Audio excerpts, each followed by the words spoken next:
Bonjour. Bonjour, vous m'entendez? Ah, oui, c'est bon, je t'entends. Ok. Parce que c'est pas le même, t'as pas le même nom que ta mère, c'est ça? Oui, c'est ça, enfin, je porte les deux noms, mais du Ah, coup, ok, c'est pour d'accord. ça. Je réponds juste à Laurent. Ok. Alors, ça, avant d'attaquer la séance, je voudrais voir avec toi le calendrier parce qu'il y a eu pas mal de changements. Donc, moi, j'ai calculé, normalement, il nous reste trois cours. Un Oui, ce samedi, un autre le 28 et un autre le 4, oui. en plus de celui d'aujourd'hui. D'accord. Ok. Donc, trois cours, ça marche. Laurent m'a dit que ta mère et toi, vous préférez que ce soit un peu plus, que les cours soient un peu plus courts et simplifiés, c'est ça? Oui, parce que, Que enfin, je c'est vrai que rentre moins ça dans les embrouille un détails? petit peu la philo. D'accord, que je rentre moins dans les détails alors. Oui, bah, qu'on fasse quand même, enfin, ce qui est important pour le programme, quoi, mais la nécessité pour le bac. D'accord. Euh, ok. Du coup, aujourd'hui, on va aborder la religion et je vais essayer d'aller un peu plus concis. Et la prochaine fois, je pense qu'on finira sur la religion et on entamera la technique. Ok. Euh, et sur les cours précédents, après, bon, tu as les cours en ligne. Est-ce que ça va sur la liberté et la justice? Oui, ça va. Parce que s'il nous reste un peu de temps la dernière séance, on pourra éventuellement faire deux exercices de dissertation qui nous permettra de revoir la justice. Oui, Et après, des deux notions que nous abordons aujourd'hui et la prochaine fois. oui, voilà, ça serait bien. Permettra de travailler aussi un peu le cours Ok. et de le remettre en exercice. Alors, la religion, à quoi tu penses quand on parle de religion? Parce que la religion, c'est quand même quelque chose d'extrêmement important dans notre société, même si euh, la France s'est écartée de la religion depuis le début du siècle dernier. Il n'empêche que dans notre monde, il y a quand même des milliards et des milliards de Oui. personnes qui adoptent une religion, ou du moins qui sont croyants, qui vont Oui. pas forcément l'exercer, mais qu'est-ce que tu entends par religion? Bah, religion, c'est le fait bah, d'avoir une idée et de croire en quelque chose, mais justement, c'est le fait de croire, mais c'est pas une vérité qui est fondée. Scientifiquement. C'est scientifiquement, voilà, c'est la croyance et c'est une appartenance à chacun. Oui, Voilà. oui, la religion, euh, elle évoque, comme tu as dit, une idée ou de manière générale quelque chose qui évoque un lien. Oui. Un Mhm. lien. Ça, le terme de lien, c'est extrêmement important parce que dans le terme même de religion, à l'origine, il y a, il y a justement cette notion de lien relié, en fait, religion D'accord. relié. Ok. Relié entre quoi et quoi? Entre l'homme et, Oui. et un monde spirituel. Donc Ok. un au-delà spirituel. Et mais aussi, et ça on l'oublie très souvent, mais un lien entre les hommes aussi, une Ok. communauté de personnes. Et on peut supposer qu'il y a qu'il y a un certain nombre de personnes qui adoptent une religion à l'origine parce qu'elles sont sous le coup de l'influence par telle ou telle autre personne avant que ce soit réellement un acte spirituel. C'est parce que cette personne-là se trouve dans cette communauté-là et elle va voilà, elle les trouver sympathiques, ça va devenir ses amis et elle va comme ça adopter cette religion-là. Et ensuite, il y aura peut-être un chemin spirituel qui va s'exercer, euh, Oui. qui va apparaître. Ok.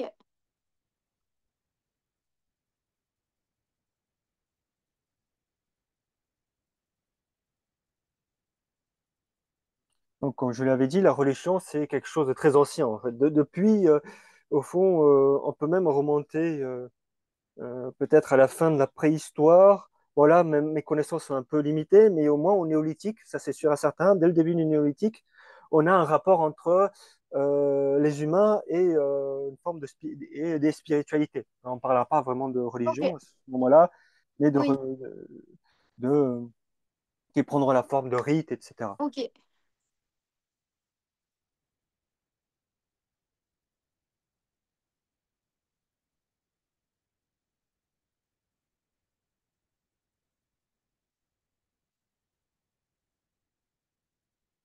Mais on peut quand même établir un premier paradoxe ici en introduction entre le fait que, bien que la religion soit quelque chose d'universel, qui a toujours existé, qui existe partout, il n'empêche que on considère tout de même que c'est avant tout, en premier lieu, un chemin personnel. oui, C'est avant tout un acte personnel, un mode de vie aussi personnel, avant que ce soit quelque chose d'universel qu'on va partager entre tous.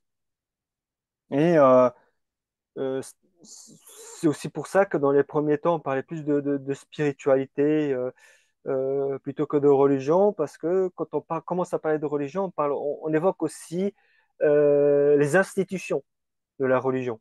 Et bon, il y a des institutions au fil du temps qui vont se créer, qui vont s'établir, et là, on parlera à proprement parler de religion. ok.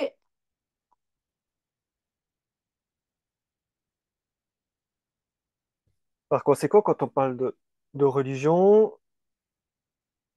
au fond, ça renvoie à quoi? Ça renvoie peut-être aussi à une part de nous, à quelque chose qui nous est profondément euh, personnel, à quelque chose d'intérieur. Mhm. Au fond, c'est aussi notre humanité qui est remise en question. Donc, comme je l'avais dit tout à l'heure, en France, la France, comme tu le sais, il y a eu cette séparation entre l'Église et l'État depuis 1905. C'est en 1905 que clairement on marque la séparation entre le laïc et le religieux. Ok,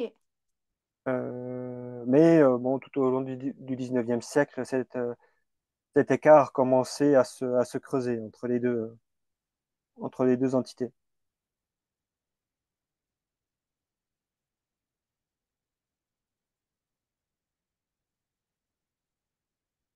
Alors, on pourrait se demander, mais comment se fait-il que, à travers des milliers et des milliers d'années, il a fallu attendre le début du XXe siècle pour marquer cette séparation? Pourquoi, à ton avis, selon toi, pourquoi est-ce qu'il a fallu attendre aussi longtemps pour qu'il y ait une séparation entre l'État, entre le monde laïque et la religion? Bah parce que c'était sûrement pas la volonté de tout le monde. Oui, mais pourquoi? Qu'est-ce qui s'est passé au fil du temps, dans les derniers siècles qui ont précédé cette séparation? Qu'est-ce qui s'est passé qui fait que il y a eu cette séparation nette? Euh, En je, Europe, c'est à peu près aux mêmes périodes, hein, dans d'autres pays. je sais plus exactement. Parce qu'en fait, la religion au, au 19e siècle, c'était au fond la seule, enfin, jusqu'à l'époque moderne, la seule représentation du monde qu'on avait. C'est-à-dire que le monde, on l'interprétait, on l'étudiait aussi en fonction de la religion. C'est-à-dire que s'il y avait des tempêtes, s'il y avait euh, des catastrophes naturelles, ben, en plus d'une approche scientifique et universitaire, il y avait aussi cette approche religieuse. Donc, au fond, c'était peut-être le destin religieux Ok. qui avait mis ça en place, on va dire ça comme ça. Et c'est à partir de l'époque moderne, avec le développement notamment des religions, des sciences et, euh, et de la critique envers, envers cette forme de représentation simplifiée du monde de la religion qu'on va s'écarter. On va s'écarter euh, donc de cette naïveté, on va dire, religieuse. Oui, Et on va aussi adopter un système un peu plus empirique, coupé de toute spiritualité. Empirique, c'est-à-dire sans. Ok.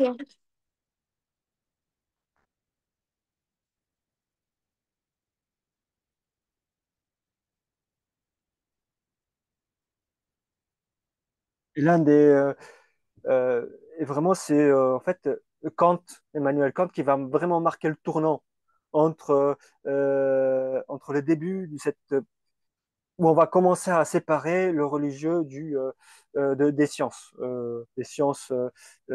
du monde. En fait. Ok. Avec Kant, on va considérer que la religion n'a rien à faire dans le monde scientifique et la spiritualité Ok. en général. Ça n'apporte rien de manière concrète. Ok.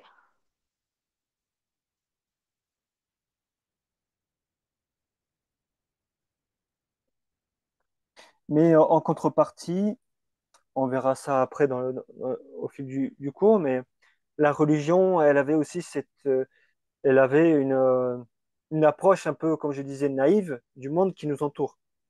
Oui. Ce qui fait que avec cette séparation, la religion a subi, on va dire, un coup dur dans ses fondements, dans ses fondements, on va dire, intellectuels sur le rapport au monde. Ce Hmm. qui fait qu'elle va aussi, elle, se remettre en question tout au long du 19e siècle.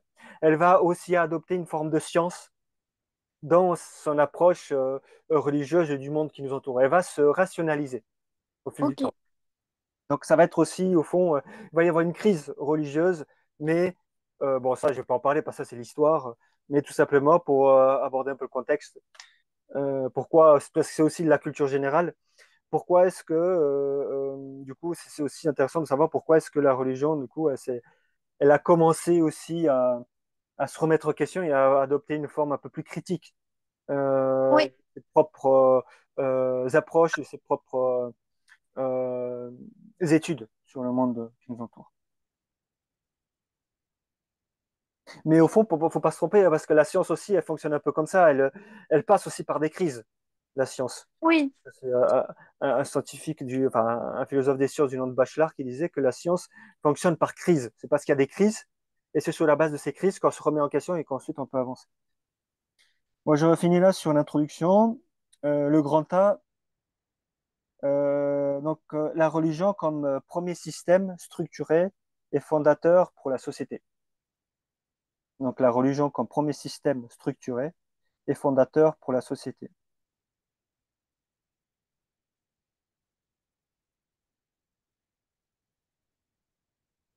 Pourquoi, pourquoi fondateur pour la société, à ton avis, avant d'aborder notre grand... Euh, Bah parce que ça permet à la société de réfléchir et et du coup c'est fondateur pour elle. Réfléchir, c'est un peu flou. Parce qu'au fond, si tu prends l'artisanat aussi, l'artisanat, dès les origines au néolithique, elle permettait aussi de réfléchir sur les procédés, sur les processus et les procédés d'élaboration de tel ou tel objet artisanal. Oui, ok. Euh, Fondateur. je sais pas trop. Bah, dans notre grand 1, alors notre grand 1, c'est la religion exprime avant tout Oui, un rapport à l'homme, de l'homme à un au-delà transcendantal. Donc c'est la religion comme un rapport entre l'homme et un au-delà divin. Alors pourquoi est-ce que la religion est un premier système, on va dire, structuré dans le monde humain, dans le monde humain, et pourquoi est-ce que c'est fondateur aussi de société?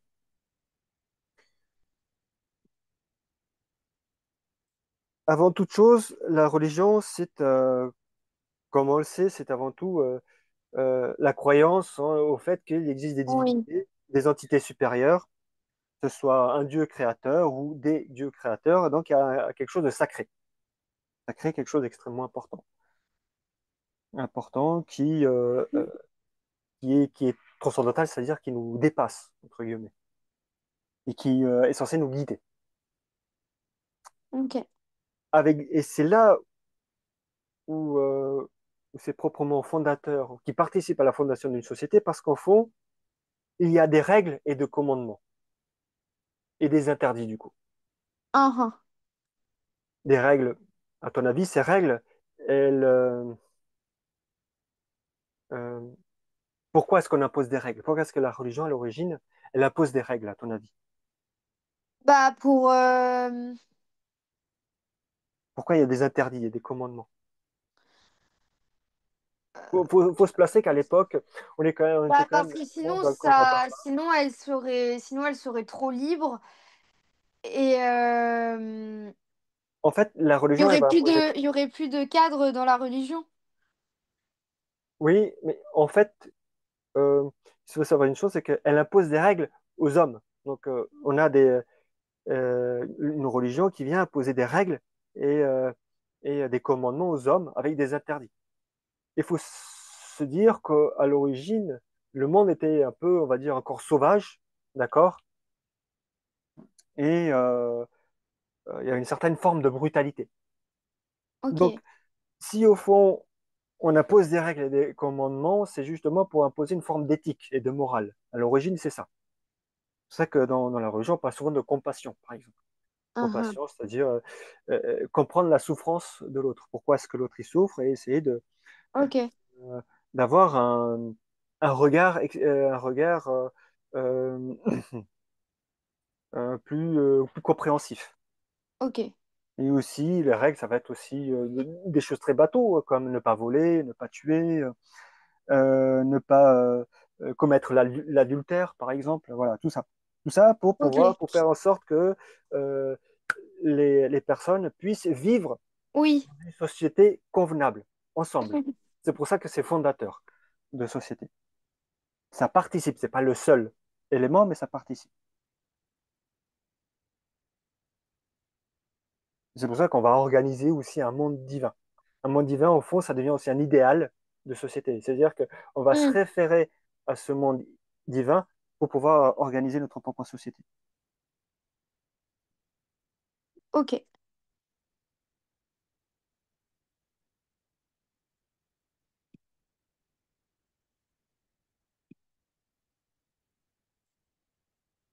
Euh, alors, ici, dans notre grand A, je parle de Hegel. J'évoque Hegel qui est un philosophe allemand Mhm. euh, du, euh, du début du 19e siècle.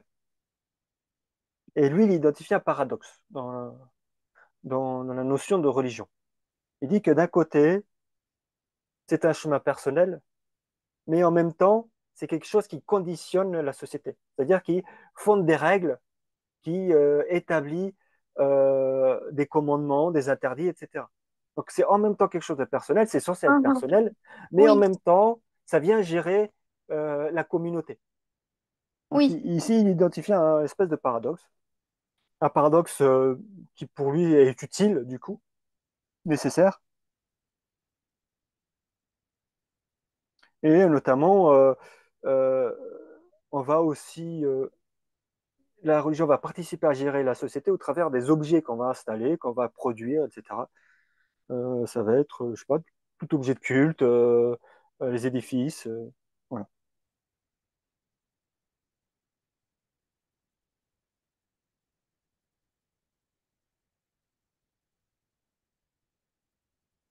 Mais en même temps, on va être conditionné pour Hegel, mais en même temps, quand on se réfère au chemin personnel en tant que religion, on a un lien avec quelque chose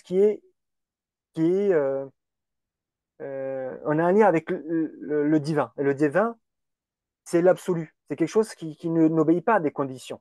C'est quelque chose d'infini, quelque chose d'au-delà. Alors Mhm. que nous, dans notre vie de tous les jours, on a besoin de règles, on a besoin Oui. d'être conditionné. Alors que pour Hegel, le monde divin, c'est le monde de l'inconditionné. quelque chose qui n'obéit pas à des conditions. C'est quelque chose de parfait. Le paradis, quoi. Mm.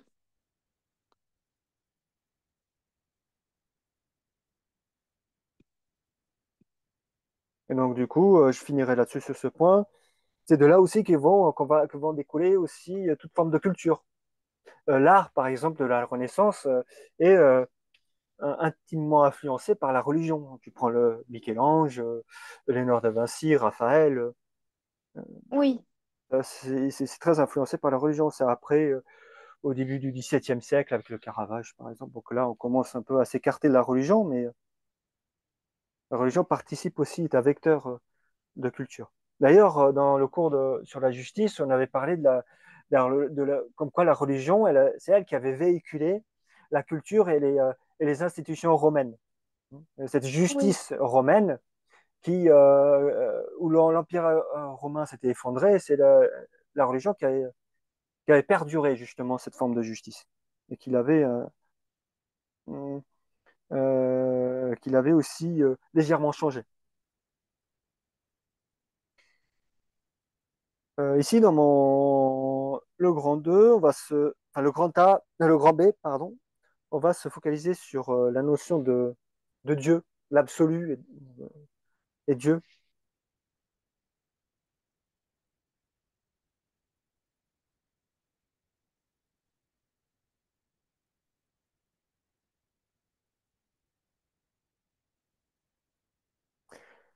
Alors, quand on pense à règles, euh, on pense à la morale, à l'éthique, mais c'est aussi fondateur parce que il y a, comme dans une entreprise, alors là, le parallèle, il est peut-être un peu osé, mais il y a une forme de hiérarchie. Il y a une hiérarchie, c'est pas une forme, c'est une Mhm. hiérarchie. Il y a une hiérarchie religieuse.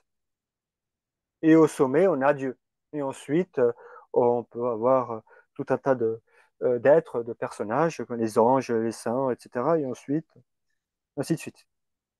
Et cette hiérarchie, elle participe aussi à fonder la société parce que la société, du moins dans ses débuts, a besoin de hiérarchie. Même encore aujourd'hui, on voit bien, le président de la République, il a plus de pouvoir que les ministres, et ainsi de suite.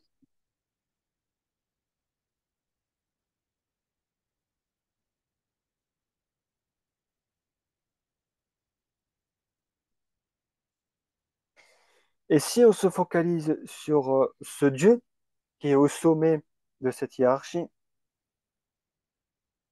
elle n'a pas eu ce- ce que représente cet être n'a pas eu la même signification au travers de l'histoire. Alors, d'un côté, on avait par exemple Platon qui parlait de l'un, L Oui. apostrophe UN, l'un, ou le bien. Pour Platon, c'était soit l'un ou le bien. Oui. Pour Aristote, c'est quelque chose qui est relatif à l'intelligence, c'est-à-dire l'intellect pur, Mm. c'est-à-dire l'acte pur. C'était quelque chose qui est pur par essence, mais quelque Oui. chose qui est en mouvement, mais pur par essence. Alors ça, c'est un peu compliqué, mais Aristote, et ça c'est extrêmement important chez Aristote, lui, il parle de premier moteur. Le dieu aristotélicien, c'est un dieu premier moteur. Un premier moteur, un moteur, il fait quoi un moteur pour toi? Bah, c'est ce qui permet de fonctionner. Oui, donc il démarre quelque chose. Il Ouais. permet à quelque chose, euh, euh, comme tu dis, de fonctionner, d'être mis en route. Et c'est exactement la même chose pour le dieu d'Aristote. C'est-à-dire pour Aristote, le dieu, c'est ce dieu-là, il est celui qui est à l'origine de, de, de la mise en mouvement de toutes les choses. C'est-à-dire que toutes les choses, elles sont continuellement en mouvement parce qu'à l'origine, c'est ce Dieu-là qui a mis en mouvement toutes les choses. Mm. Si aujourd'hui, si on est continuellement en train de penser, si on est continuellement en train d'agir, si on ne s'arrête pas, si les atomes sont continuellement en train de bouger dans tous les sens, c'est parce qu'à l'origine, il y a ce Dieu qui a mis tout ça en mouvement. Donc c'est pour Ouais. ça qu'il parle de premier moteur. Et quand on dit premier, on pourrait dire il y a un second moteur. Ben alors, à ce moment-là, on pourrait dire bah, que c'est les humains, les seconds moteurs, parce qu'eux aussi, ils créent des choses. Hum, et, mais ce Dieu, lui, il n'y a rien qui l'a mis en route pour Aristote. Lui, il se met en route tout seul, on va dire ça comme ça. Mhm. Et ça, c'est quelque chose qu'il dit dans un ouvrage qui s'appelle, l'ouvrage, c'est Métaphysique, tout simplement. Métaphysique. Ok. Donc, premier moteur chez Aristote, ça c'est extrêmement important parce qu'Aristote a influencé la religion chrétienne jusque- jusqu'à l'époque moderne. Enfin, oui, jusqu'à l'époque moderne, la religion chrétienne est une religion fortement influencée par la philosophie d'Aristote, enfin, une philosophie un peu déformée qui a arrangé certains érudits religieux. Ok.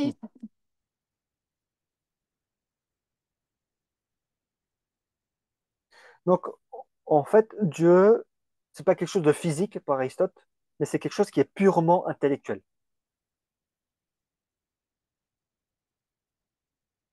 Il n'a pas de consistance, c'est pas quelque chose de physique. Pourquoi? Tout simplement parce qu'il est à l'origine de cette de la mise en mouvement de tout ce qui est physique. Donc lui-même, donc ça veut dire que lui, il n'est pas physique, il est purement intellectuel. Euh,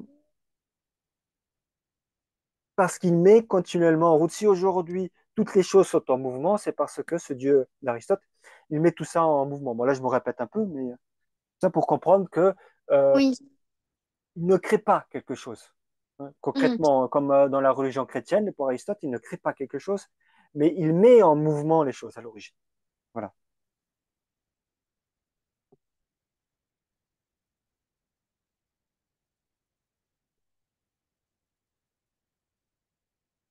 Et par les choses, il faut aussi penser aux choses de l'esprit, l'esprit aussi. Hein. C'est-à-dire la pensée des hommes, elle aussi, elle est à l'origine mise en acte par ce Dieu-là.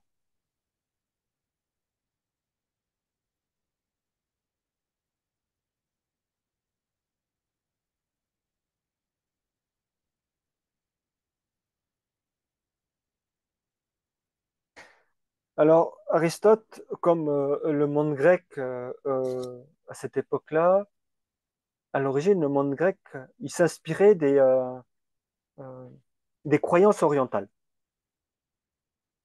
Et si un jour ça t'intéresse, l'archéologie orientale, l'histoire des premiers temps, que ce soit les Sumériens, les Babyloniens, etc., Mhm. pour ces gens-là, euh, le Dieu créateur ou les dieux créateurs, ils ne créaient pas à partir de... ils ne créaient pas quelque chose comme dans le monde chrétien. Dans le monde chrétien, c'est soit Dieu qui crée à partir de sa propre pensée, Mhm. ou alors il y a une matière et il va créer quelque chose il va apporter quelque chose de nouveau à cette matière. Là, pour pour pour ces orientaux, époque antique, très ancienne, les dieux, ils façonnaient les hommes à partir de l'argile, notamment.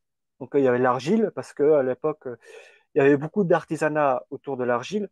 Et du coup, l'homme, lui aussi, il a été fabriqué à partir d'argile par un ou des dieux créateurs. Mhm. Et Aristote, il reprend en partie voilà, cette thématique-là pour dire que, bah, à l'origine, euh, il y a ce dieu créateur qui va un peu être celui qui va euh, euh, il va, comment est-ce que je peux expliquer ça? Il va mettre un peu à l'image des dieux plus anciens où on va façonner un être avec l'argile. Là, il va façonner le mouvement des choses qui apparaissent au fil du temps. Mhm.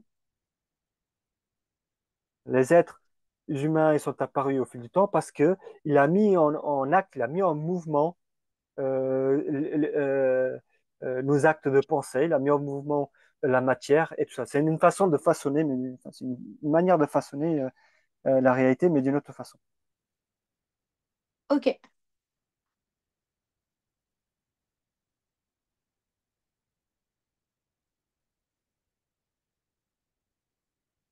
Dans les, quand on parle de religion abrahamique, de quoi on parle? Bon, là, c'est un classique. Bah, c'est religion arabe. Abrahamique, c'est les trois religions. Ah, Trois religions ok. monothéistes issues. On dit abrahamique parce que Hmm.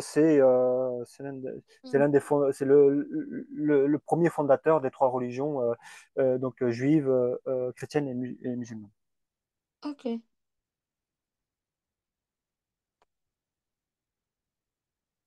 Et donc, dans ces religions-là, on va considérer la création, comme je l'ai dit, soit à partir de la volonté de Dieu, soit à partir de la matière. Ça rejoint un peu les dieux anciens, mais pas totalement. Je rentre pas dans le détail parce que c'est beaucoup plus complexe que ça. Mais il y a quelque chose comme ça. Donc, comme je disais dans les cours précédents, Dieu va créer un être à son image. Et il le crée Oui. à son image en prenant, enfin, euh, pas au travers de la liberté. C'est la liberté, ça on en a parlé la dernière fois, notamment c'est au travers de la liberté, pour Descartes notamment, que Dieu va créer l'homme à son image. C'est la liberté ici qui est fondamentale.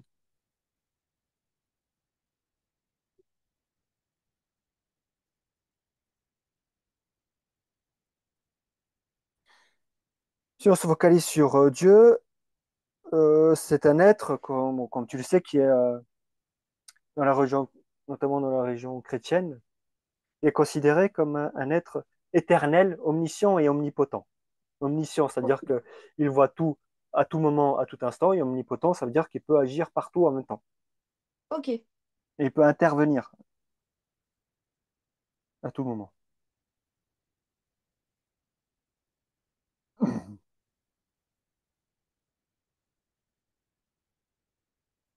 Et Descartes, notamment dans les méditations métaphysiques, il va reprendre un peu cette définition chrétienne, euh, où il dira que par Dieu, j'entends une substance infinie, éternelle, immuable, indépendante, toute connaissance, toute puissance, et par laquelle moi-même et toutes les autres choses qui sont ont été créées et produites.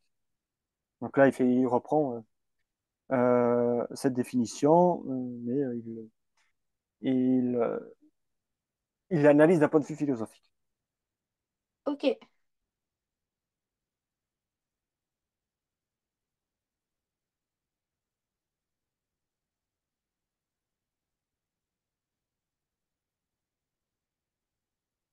Donc, on voit bien que ici, on commence déjà à voir que Dieu, donc être au sommet de toute cette hiérarchie religieuse, il devient comme un élément essentiel pour la structure de notre société.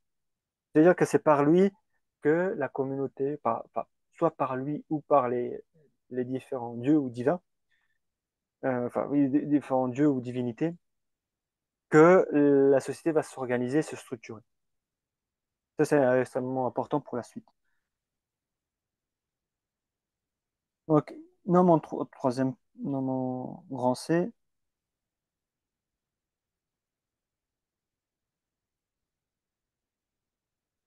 donc, en introduction, on avait dit il y avait aussi un sens social à la religion, Oui. d'union entre les personnes. Ça, c'est le thème de mon grand C.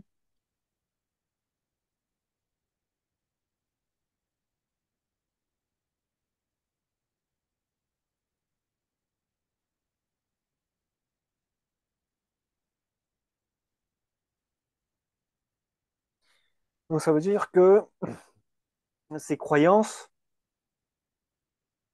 au fond, on ne reste pas tout seul tout le temps à la pratiquer. Et même à l'origine, pour pouvoir pratiquer cette religion tout seul dans son coin, il a fallu qu'il y ait d'autres, qu'il y en ait d'autres qui nous la partagent, qui nous la transmettent, qui nous transmettent les fondements et les bases de cette religion.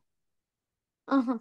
Donc, on pourrait dire que euh, dans son premier élan, la société, la religion, elle véhicule déjà quelque chose de fondamentalement social, de quelque chose de fondamentalement de quelque chose de collectif.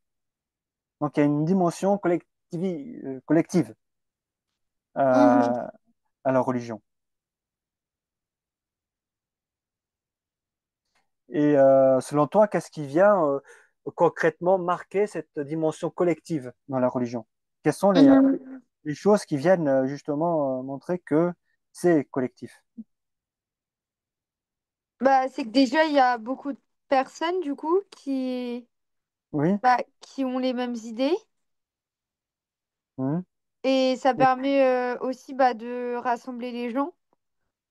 et concrètement, les pratiques, c'est quoi comme pratiques qui viennent rassembler ces gens-là dans la religion? Ça peut- Euh, c'est pratique Qu'est-ce qu'on de croyance, du coup. qu'est-ce qu'on fait dans une religion? On croit, on pratique, on se rassemble dans des lieux de culte. Oui, oui, on se rassemble dans des lieux de culte, c'est ça. On se rassemble dans des lieux de culte et du coup on prie. On établit des Oui. rites, voilà, des rassemblements aussi réguliers aussi, parce que si tu viens une fois et ensuite tu arrêtes, bon, voilà, concrètement, la religion elle disparaît du jour au lendemain. Donc il faut qu'il y ait aussi une continuité dans le temps. Ok. Donc il y a, en plus de ce lien social, il y a aussi un lien aussi, euh, comme dans notre devise française, un lien fraternel. La fraternité, c'est quelque chose d'extrêmement important qui est à l'origine même du sentiment religieux. Hmm. Et là, on a un sociologue du nom de d'Émile Durkheim, qui est un peu le fondateur pour nous français euh, de la sociologie. Donc, Émile Durkheim, extrêmement important en sociologie.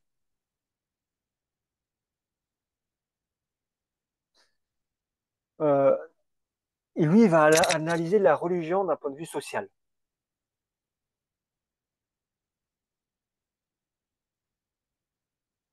C'est-à-dire Mhm. que, à l'image des autres institutions laïques, bah, la religion, elle fait exactement la même chose. Elle instaure, elle a donc des institutions, elle va aussi instaurer une forme d'éducation. Il va y avoir aussi une économie qui euh, qui va se mettre en place. Oui,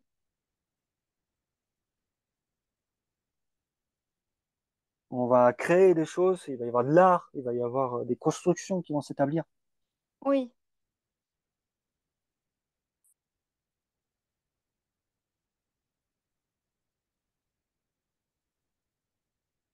Et pour lui, Durkheim, la divinité réelle, pour lui, c'est la société elle-même. C'est la société qui incarne la divinité. Dieu, on pourrait dire qu'avec Durkheim que Dieu, c'est la divinité de l'au-delà, mais la divinité dans notre monde à nous, c'est la société. C'est un parallèle entre, oui, de manière générale, la société et Dieu.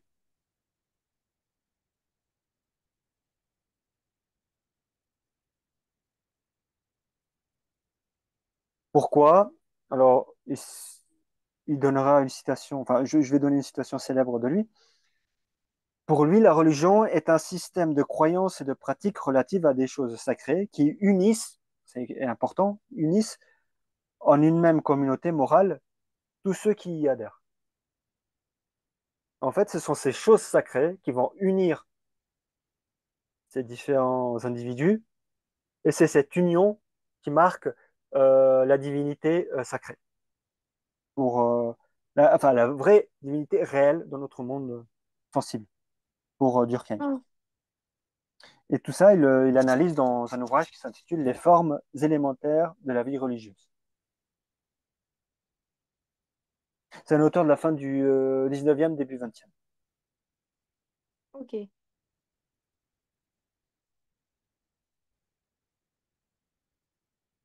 Et Dieu, là on répète encore, mais ici Durkheim il analyse ça de manière plus scientifique en disant que Dieu est du coup le chef de cette société. C'est lui qui est le chef de cette société.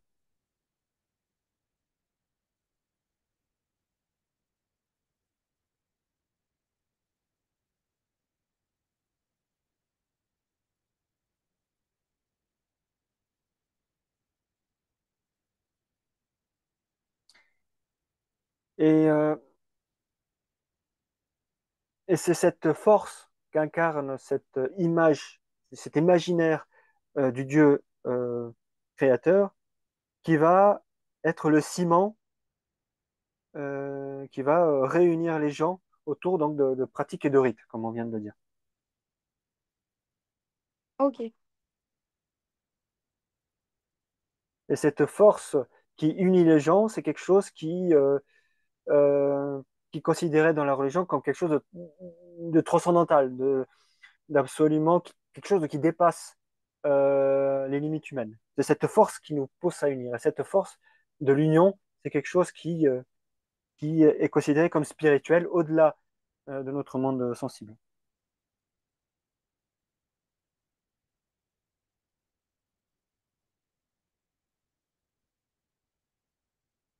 Et pour lui, il va faire donc le parallèle entre cette société dont on parlait tout à l'heure, comme la divinité réelle, et Dieu lui-même.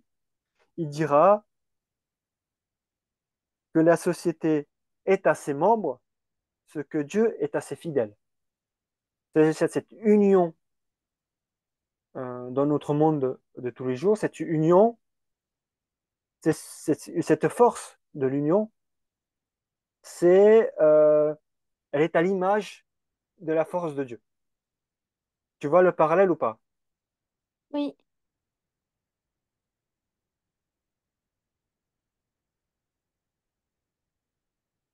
Et même dans notre société, et même si on met la religion de côté, ce qui nous rassemble dans notre société, ça va être la culture, ça va être l'art, les lois et tout ça, etc. Et tout ça rassemblé, ben, c'est au fond à l'image d'un Dieu pour Durkheim. Là, je simplifie vraiment les choses. À l'image d'un Dieu pour Durkheim, parce que ça rassemble les gens comme pas comme des fidèles dans une religion.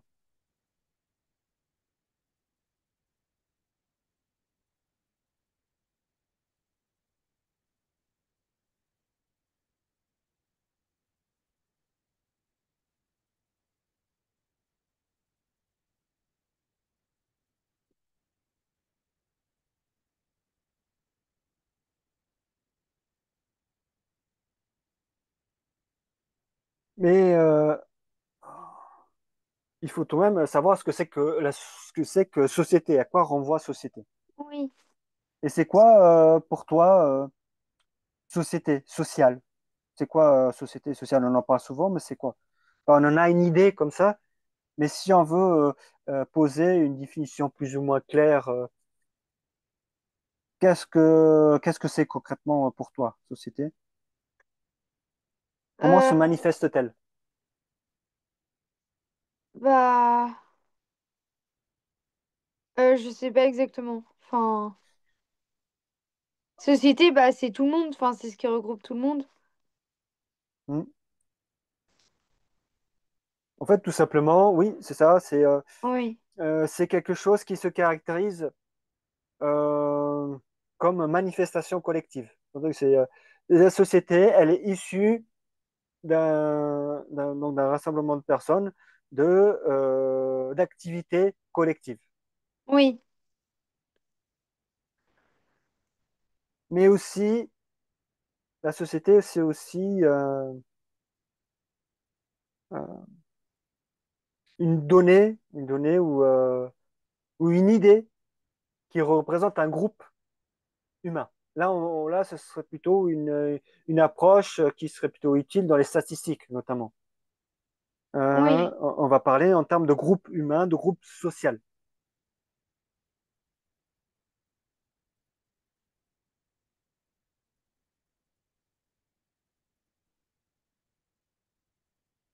Donc, ça veut dire que la société, à l'image de Dieu, c'est quelque chose qui dépasse le simple individu,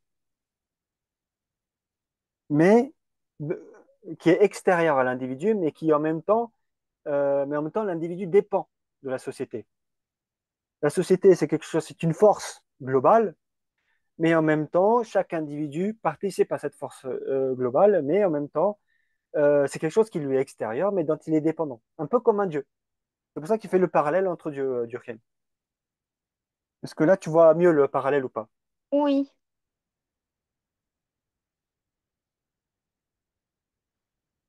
Et du coup, on va y avoir des règles, des lois, etc., aussi comme dans la religion.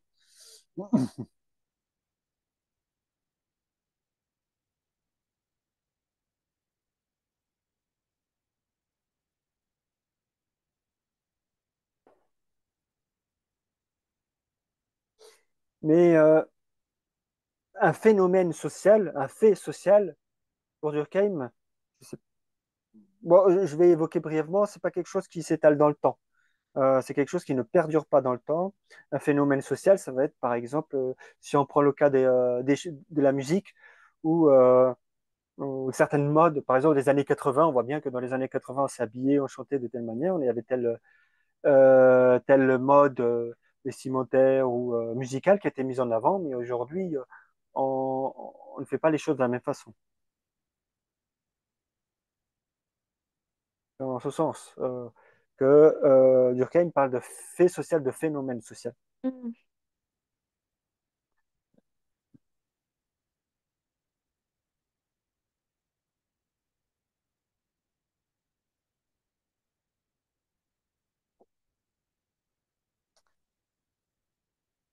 Et pour Durkheim, la religion ou les religions sont aussi un phénomène social, un fait social. C'est-à-dire qu'elles durent un certain temps dans l'histoire, elles représentent une certaine communauté religieuse, Mm.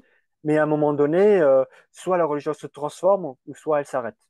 Mais c'est aussi un phénomène social. On voit bien Mm. qu'aujourd'hui, les chrétiens d'aujourd'hui ne sont pas du tout les mêmes chrétiens qu'à l'époque de l'Inquisition. Et heureusement.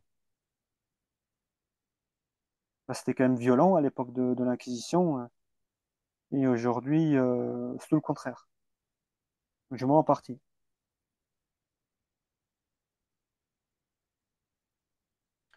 Euh, mon cours, il est divisé en deux, hein. Il est pas, le cours sur la religion, il est divisé en deux, pas en trois parties. Ok. C'est pour ça qu'il y a plusieurs sous-parties.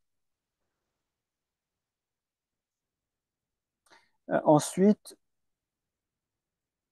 pour comprendre un peu plus ce phénomène social, il faut désormais désormais diviser la société enfin, la religion en deux pans, en deux catégories. Et là, je vais prendre appui sur Bergson, un auteur français du siècle dernier dont on a parlé par ailleurs. Lui va faire la distinction entre religion d'un côté statique et religion de l'autre côté dynamique. Bon, je ne vais pas trop m'étaler là-dessus, euh, même si moi c'est quelque chose que je trouve très intéressant, mais parce qu'il y a beaucoup à dire là-dessus. Mais je vais quand même essayer d'être assez bref. Donc ça, c'est le dernier point de mon grand 1.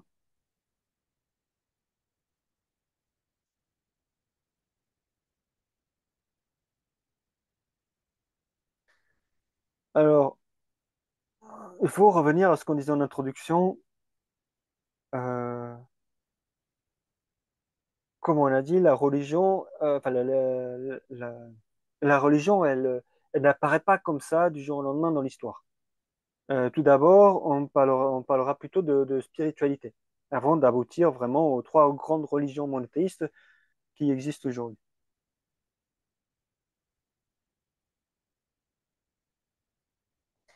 Mais ces premières pratiques, ces premières spiritualités intègrent aussi des pratiques religieuses. Il y a des pratiques religieuses.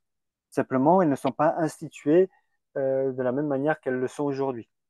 On voit bien que quand on, on s'intéresse un peu à l'archéologie, parfois on découvre des tombes avec des éléments sacrés autour d'une personne, etc. On a aussi des édifices qui sont considérés comme des édifices religieux.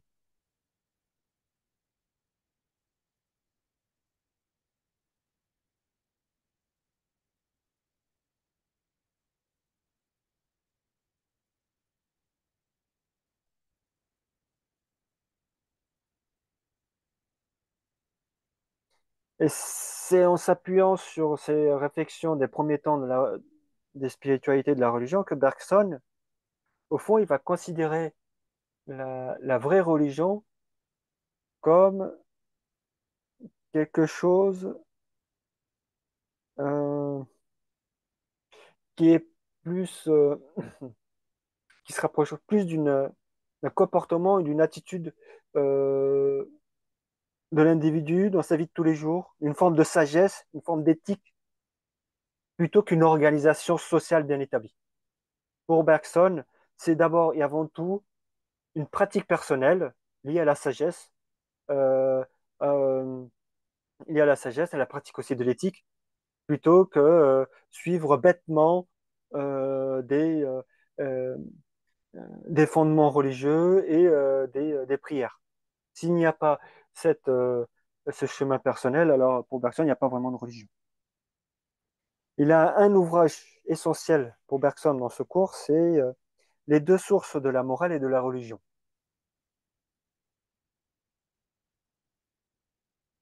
Donc pour lui, il y a d'un côté la religion statique et de l'autre la religion dynamique. La religion statique, tout simplement, statique, ça vient du terme, on peut l'associer au terme état, c'est-à-dire quelque chose qui tend à se perdurer aussi dans le temps, à rester statique dans le temps. Et ça, c'est au travers des institutions, c'est-à-dire des rites euh, les prières, les textes. On va mettre on va mettre par écrit la parole du fondateur, etc. Et tout ça pour rassembler les gens, pour créer des communautés religieuses. Ça, c'est la religion statique qui n'apparaît pas dans les premiers temps de la religion, mais qui apparaît au fil du temps.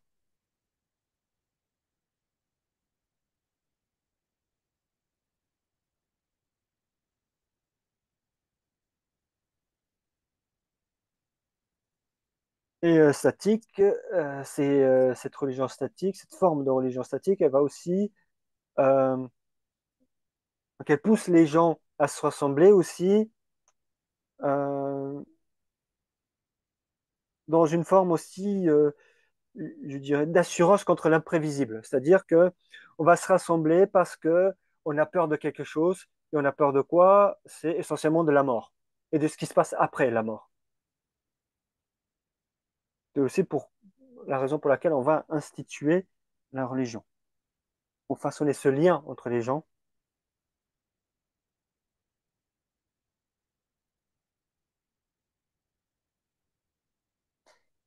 Et ensuite, la religion dynamique.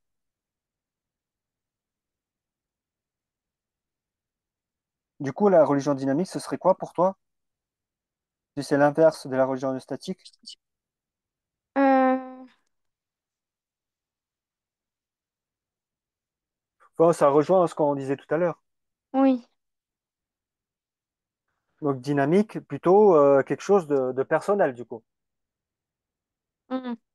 Ici, il fait le parallèle entre les mystiques religieux et la religion dynamique. Et ils ont une certaine expérience, ce terme d'expérience est extrêmement important ici, de quelque chose qui relève du divin. Il y a quelque chose dans l'expérience personnelle en rapport avec le divin qui caractérise vraiment cette religion dynamique. C'est vrai qu'on parle de quelque chose du Oui. dynamique.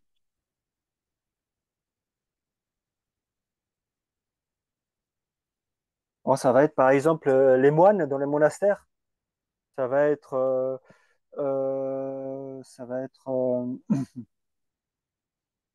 ou les moines dans la religion bouddhiste, ou alors tout simplement ces ermites comme Saint François d'Assise, par exemple, qui, à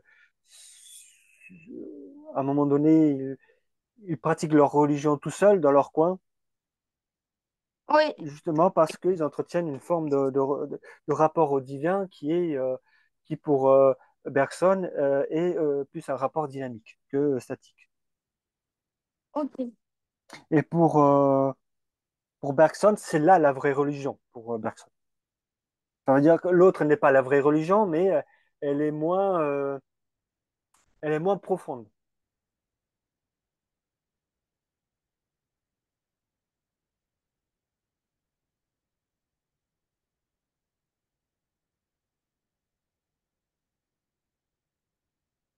Et pour Bergson, c'est donc par cette première approche de la religion dynamique que sont nées les grandes religions.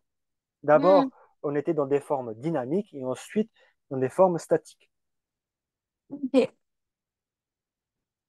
On va ainsi institutionnaliser euh, le message, la parole du fondateur. Ça pour donc prolonger cette parole et la transmettre. Hmm. Et donc, une volonté de créer une religion statique. Enfin, oui, une religion qui devient une religion de statique. Mais quand on pense à statique, on pense aussi à objectif. C'est-à-dire que quand on dit objectif, c'est quelque chose qui, euh, ce sont des faits partagés collectivement. C'est pas quelque chose de personnel, c'est collectif.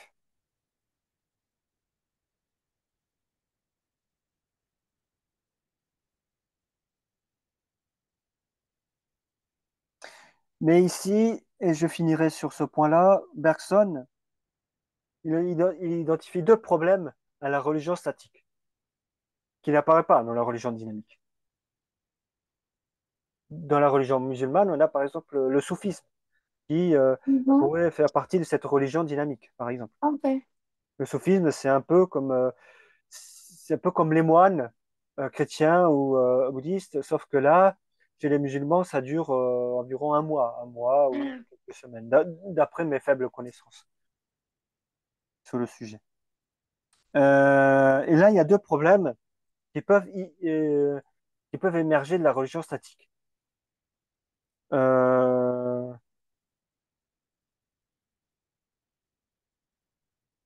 le premier, c'est ce qu'on appelle le bigot. Bigot, B-I-G-O-T. Le bigot, c'est tout simplement celui qui a une attitude, on va dire, un peu excessive vis-à-vis de sa religion, euh,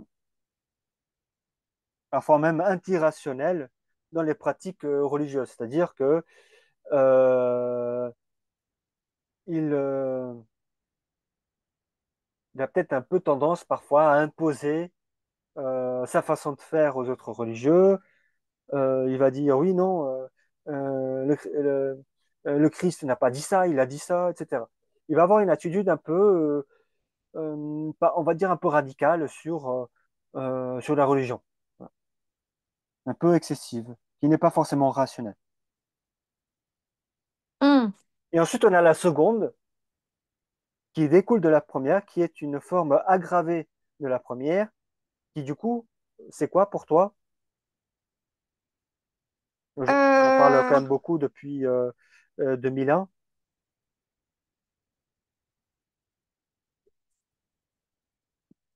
je sais pas exactement.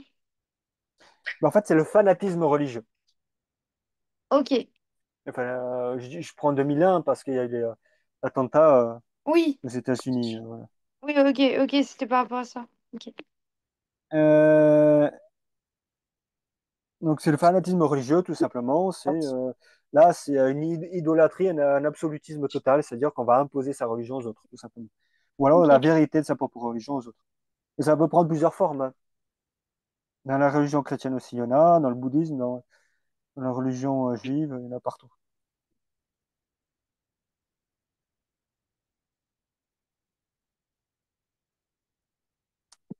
Voilà.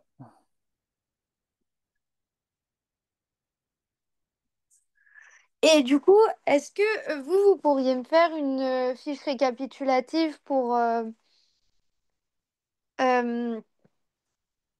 avec bah, les philosophes, les œuvres pour les notions enfin, qui nous restent, qu'on aura vues ensemble? Oui, Ok, je ferai ça bah, comme pour la liberté, je ferai un petit quelque chose. ok, trop bien. euh, Trois notions. Euh, donc le grand 2 maintenant,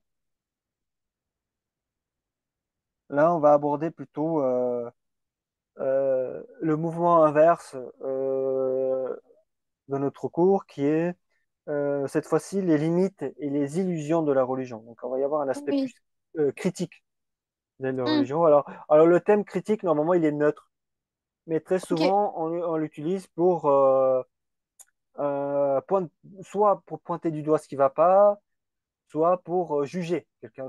Très Ok. souvent, le terme de critique, c'est je juge l'autre. Bon. Ok. Mais d'un point de vue scientifique, normalement, une critique, c'est une réflexion, c'est une analyse. Normalement, c'est ça.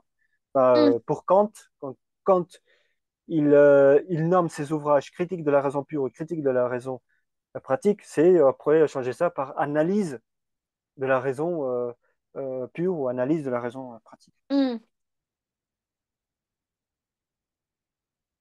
Donc, mon grand A, et là, on va commencer par du lourd. Du lourd. Ok. Trois grands auteurs qui sont caractéristiques vraiment de cette critique de la religion, qui est Feuerbach, Marx et Freud. Ils sont Ok. tous matérialistes, donc ils ne sont pas du tout euh, spiritualistes. Donc un premier, Feuerbach. Feuerbach était professeur était un des profs de Marx.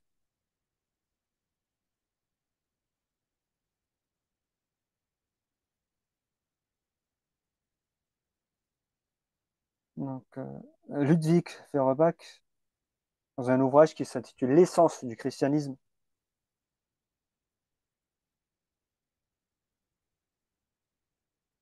Au fond, pour lui, les hommes, ils ne font que en fait, pour Feuerbach, Dieu, c'est un homme plus. En fait, les hommes ne font que projeter sur Dieu leurs propres attributs, Un.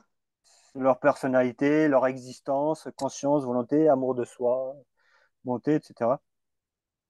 Euh, donc ça veut dire que pour lui, la religion, c'est juste au fond, c'est pas un lien entre un homme et quelque chose de supérieur. Non, au fond, c'est une relation de l'homme à lui-même, en fait.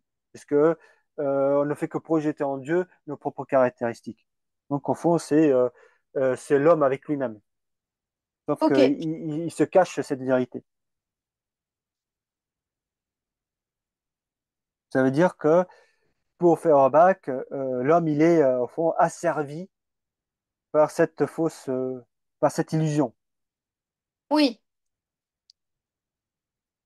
Pour lui, il repense un peu cette idée d'esclave de Dieu. Alors dans les religions, quand ils disent qu'ils sont esclaves de Dieu, c'est plutôt dans le bon sens. Ici, c'est plutôt dans le mauvais sens. Esclave de Dieu, ça veut dire qu'au fond, on est esclave de nous-mêmes. Vu que Dieu, pour Feuerbach, au fond, c'est un autre homme auquel on projette nos propres attributs, mais au fond, on est Ok. esclave de nous-mêmes, en fait. Voilà.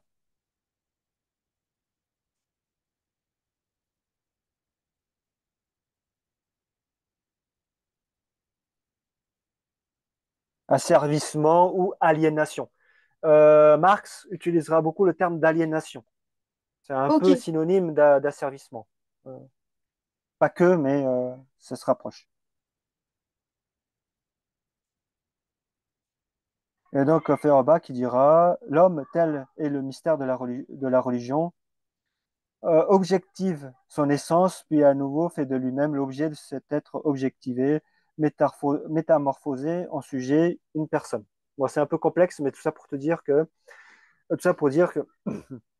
il crée au fond un autre homme. Cet autre homme, euh, cet autre homme supérieur, euh, il crée une communauté et au Mhm. fond, ils deviennent tous soumis de cet autre homme supérieur, auquel tout le monde projette ses propres attributs. Pour simplifier un peu vraiment les choses, c'est beaucoup plus complexe que ça. Marx Il va continuer dans cette critique, mais il dira tout simplement qu'elle est un peu insuffisante et abstraite. C'est pas suffisant pour Marx, la critique. Euh, il faut en fait ramener la religion dans le champ du domaine social et historique. C'est ce que fera plus tard Durkheim. Parce que ici, Marx, c'est le milieu du 19e. Mhm. Et, euh,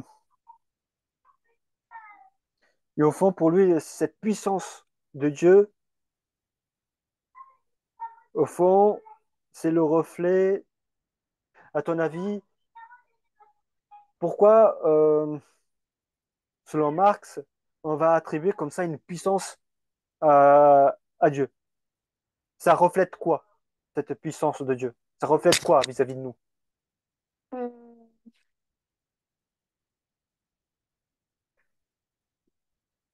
Quand on se trouve, par exemple, face à des grandes catastrophes naturelles,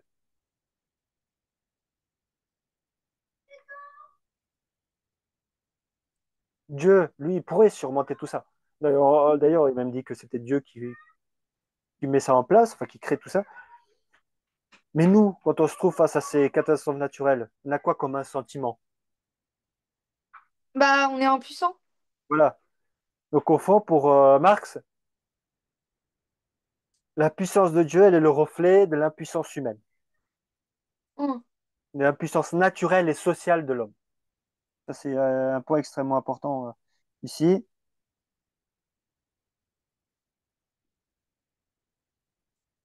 Et donc, du coup, c'est pour ça que ça va créer, ça va devenir une figure aliénante ou asservissante, parce que c'est lui qui crée tous les phénomènes et c'est lui qui régule tout ça. Et du coup, les humains vont être asservis à cette figure de Dieu. Mm. C'est-à-dire que voilà, c'est comme ça, on n'y peut rien. Et pour moi, et Marx, ça, il n'accepte pas du tout. Il se dit que c'est pas possible. Moi, je ne suis pas soumis à un être supérieur. Au fond, si il y a des catastrophes naturelles, c'est parce il y a une cause scientifique à tout ça.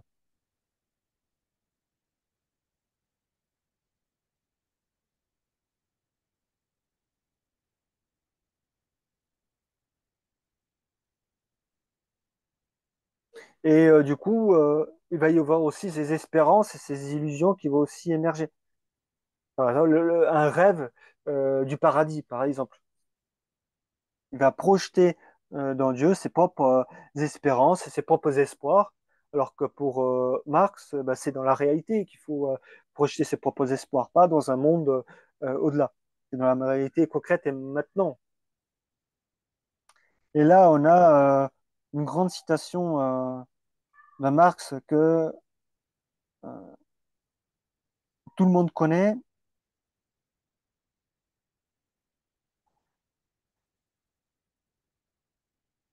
Voilà.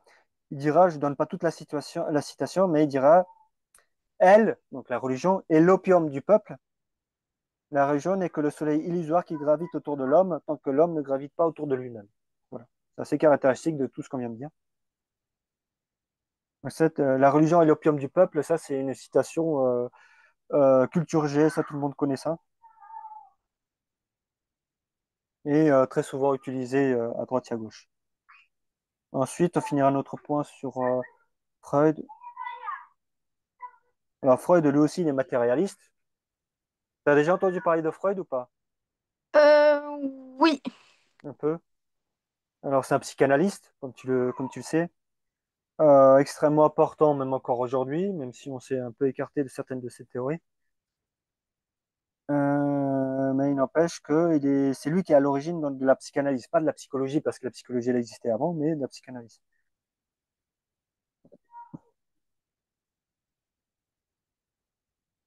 Et du coup, il va apporter une analyse psychanalytique de ce phénomène social.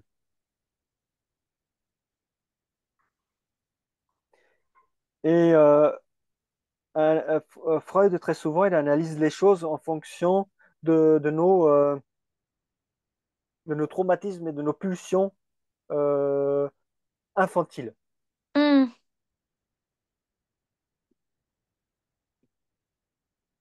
En fait, il y a une forme de détresse infantile chez les personnes qui vient éveiller chez l'homme le besoin de croire en un Dieu. Hmm. C'est parce qu'il est angoissé face à tout un tas de choses, angoissé face à ce qui se passe après la mort, angoissé face aux catastrophes naturelles, aux maladies, etc., qu'il va se créer une figure du divin pour se rassurer. Oui, Mais au fond, Dieu, pour lui, n'est qu'une illusion issue donc, de ses désirs inconscients. Donc Freud il va créer cette notion d'inconscient, et c'est dans cet inconscient que vont se loger ses faiblesses psychologiques, ses angoisses.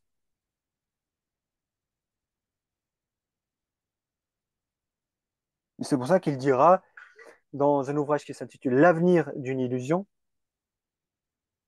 euh, l'homme ne peut éternellement demeurer un enfant.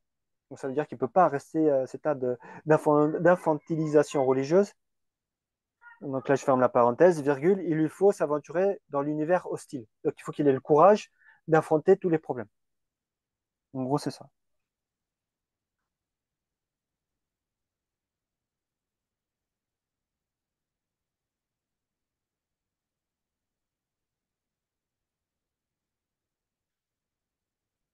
Ensuite, en grand B, je vais continuer toujours dans cette critique. Elle va se prolonger. Enfin, j'aurais pu intégrer un autre auteur à ceux qu'on vient de citer, qui est Nietzsche. Mais Nietzsche, je n'ai fait un paragraphe à part parce que lui, il dit quand même pas mal de choses sur la religion. Et il est aussi très critique à cet égard. ok. Et je ne sais pas si tu as déjà entendu parler de cette citation, euh, comme quoi Dieu est mort. Est-ce que tu as déjà entendu parler de ça? Dieu est mort? Non. Non, tu n'as jamais entendu parler. Ça, c'est une citation qui vient de Nietzsche, donc auteur du 19e siècle, enfin, 19e, début 19e.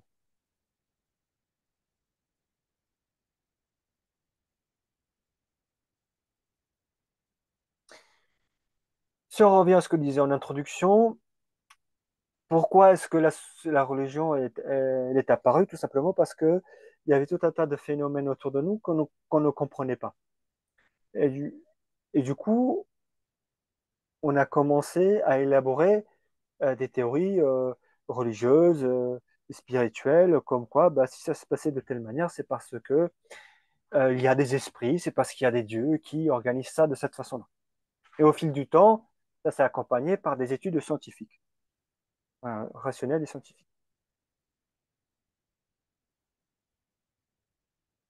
Mais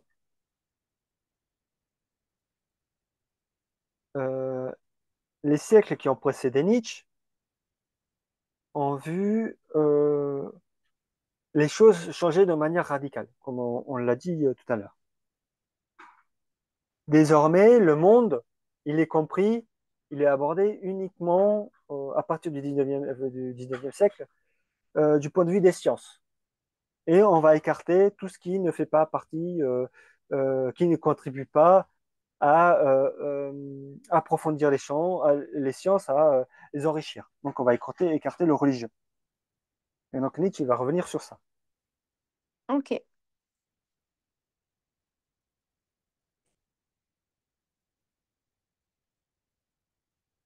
Donc il va y avoir ce qu'on appelle une désacralisation du monde. Sacralisation, c'est-à-dire qu'on va rendre les choses sacrées, et désacralisation, ça veut dire que les choses ne sont plus abordées du point de vue sacré, donc religieux ici. C'est-à-dire le soleil, c'est pas un dieu pour la science. Le soleil, c'est une boule on va dire une boule de feu avec des caractéristiques particulières, telles caractéristiques atomiques, telles caractéristiques moléculaires, etc.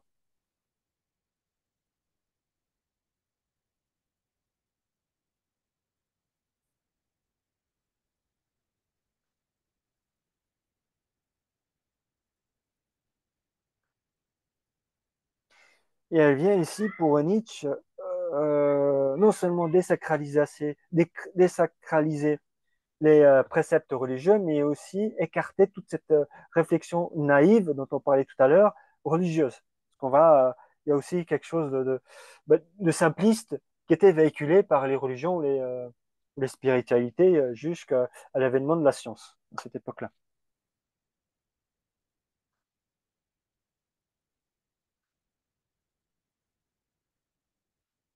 Donc il fallait une approche critique du monde qui nous entoure.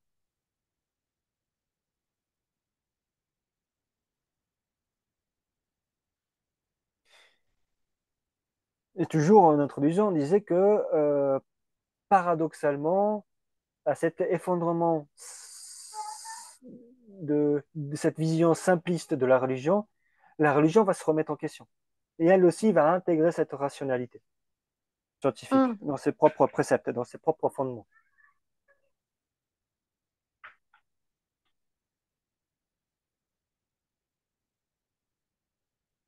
Et c'est pour ça que Nietzsche, il annonce la mort de Dieu. Au fond, ce n'est pas la mort concrète de Dieu religieuse, mais c'est la mort de Dieu dans le fait où celui-ci n'a plus sa place dans le monde social et laïque. Il n'a plus rien à faire dans la science. C'est ça, en fait. Il est mort dans le domaine social et dans le domaine scientifique. Désormais, la science, c'est quelque chose qui relève uniquement de la croyance et qui relève uniquement du domaine privé. hum,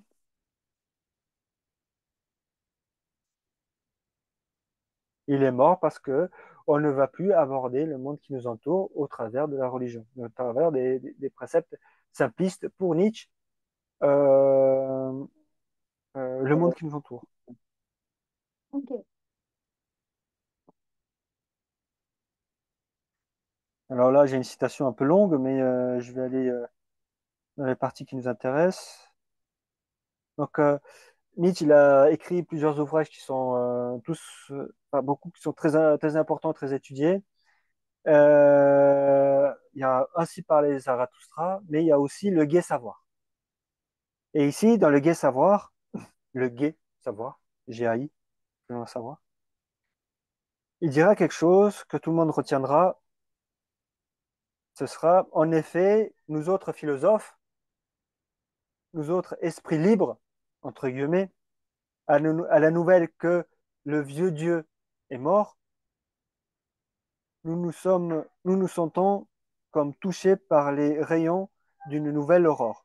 Notre cœur, à cette nouvelle, déborde de reconnaissance, d'étonnement, de pressentiment, d'attente. Voici l'horizon à nouveau dégagé, ici dégagé de toute cette simplicité religieuse, hein, de toute cette sacralisation, encore qu'il ne soit point clair. C'est-à-dire que ça commence, la science commence à s'implanter, la vraie raison. Voici nos vaisseaux libres de reprendre leur course à tout risque. Hum,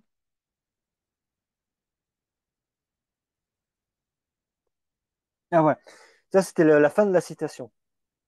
Mais le début de la citation, ça aussi c'était un passage très, très important, c'est le plus grand récent événement, à savoir que Dieu est mort, que la croyance aux dieux chrétiens est tombée en discrédit, commence dès maintenant à étendre son Europe sur l'Europe, son ombre sur l'Europe. Ça c'est une citation extrêmement célèbre de Nietzsche, le 21. Euh,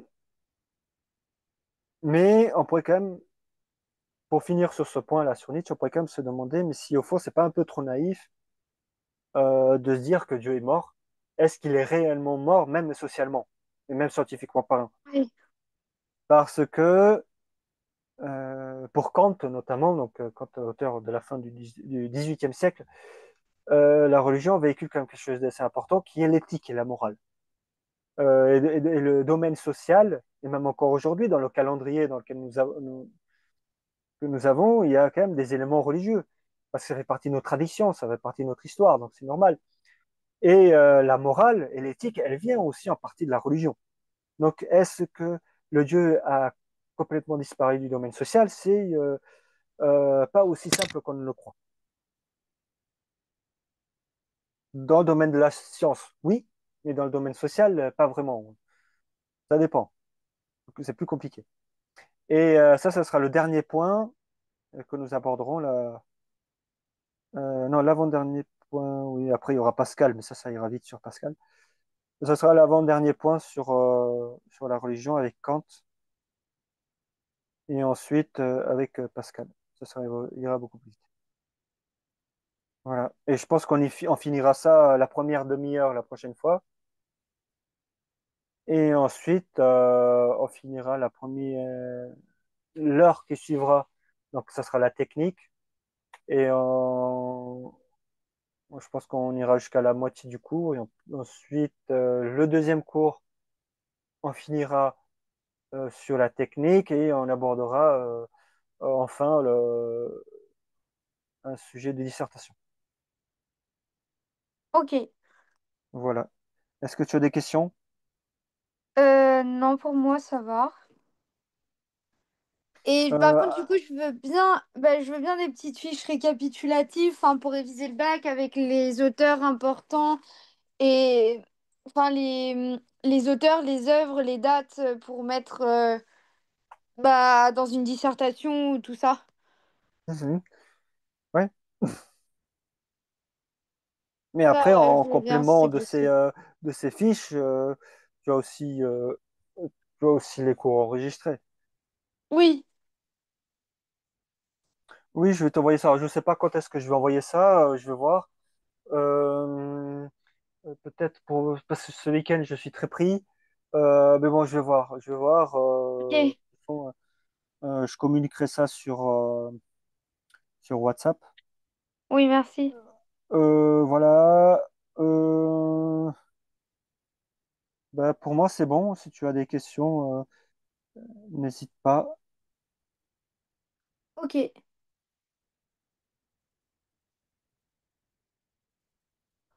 Ouais, donc on a fini un peu plus tôt. Donc, de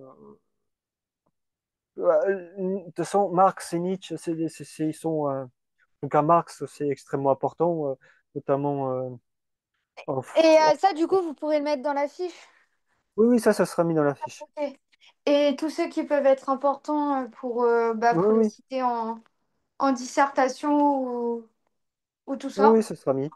Ok, bah trop bien. Voilà.